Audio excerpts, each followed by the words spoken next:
სადღაც რაღაც 1%-ს ალბათ არც კი ვუშვებდი, რომ განთავისუფლებდნენ, იმიტომ რომ 9 თვის მანძილზე ჩვენ ვისმენდით ცრუ მოწმეების გამოსვლებს და ვიცოდით და ისე დამთავრდა სასამართლო პროცესები, რომ არ არსებობდა არც ერთი პოლიციელი, რომელსაც შეიძლება ეთქვა, რომ აი თორნიკემ დავინახე, რომ თორნიკე იყო, ან დავინახე, რომ მიმინოშვილი იყო, ან ვინმე. და არ მტკიცდებოდა ყველაზე მეტად ის, რისთვისაც ისინი დაიჭირეს ჯგუფური ძალადობა.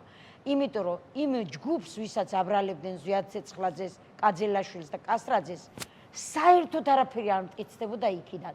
არანაირი ნაცნობობა, არანაირი ზარი ტელეფონზე, არაფერი აბსოლუტურად და პლუს არაფერი საქმეში. საერთოდ არაფერი საქმეში, რას ედავებოდნენ ამ ადამიანებს, არ ვიცი.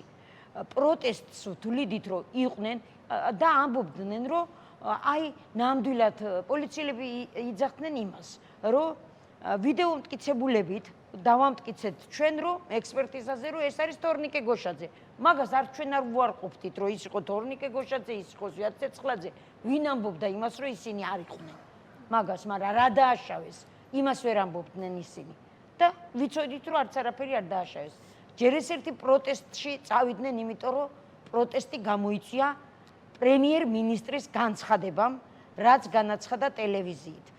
და პირველ რიგში თუ ვინმე იყო იქ დასაჭერი, იქ იყო ირაკლი კობახიძე დასაჭერი და ამ განცხადების მერე გამოიწვია ის, რაც გამოიწვია, ვნახეთ ახლა ეკრანზე, როგორც წემდნენ ახალგაზრდებს დაუნდობლად, ჟურნალისტებს, ლამისკისერი მოტეხეს.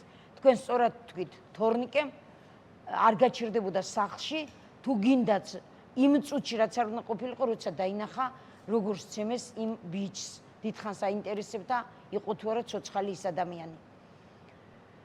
ამიტომ პროტესტი იყო პროტესტი, მაგრამ ეს პროტესტი იყო თავიდან ყველა ამბობდა, ყველა პოლიციელი, რომ ეს პროტესტი იყო მშვიდობიანი და უცბად თურმე გაგიჟებულან, ერთად გაგიჟებულა 2000 კაცი თუ 10000 კაცი.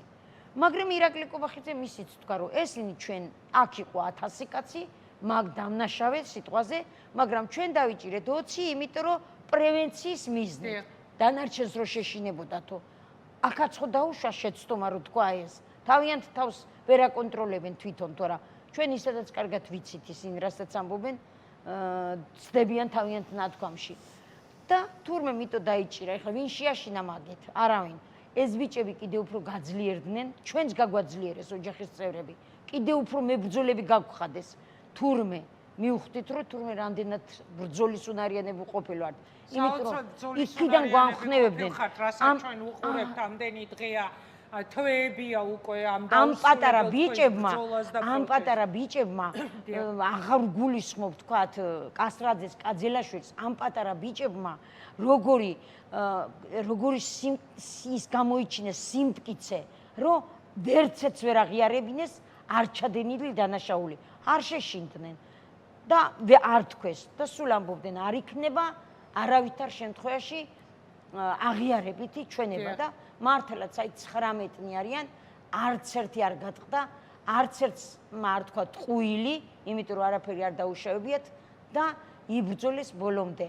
და დღეს ძიმე იყო, რა თქმა უნდა, ეს 9 თვე, ძიმე იყო ყველასთვის, ყველა ოჯახის წევრისთვის, იმიტომ რომ წესიერად ალბათ ბალიშზე თავი არ გვდებია ჩვენ და არავინ არ ვიცით შიგნი რა ხდებოდა ოჯახებში, იმიტომ რომ გარეთ ჩვენ ვიყავით მებრძოლები და ერთმანეთს ვამხნევებდით. დღესეც კი ამ ძიმე დღეს აი ეკრანზე დაჩანდა ნარგიზი როგორ გვამხნევებდა ჩვენ ყველას.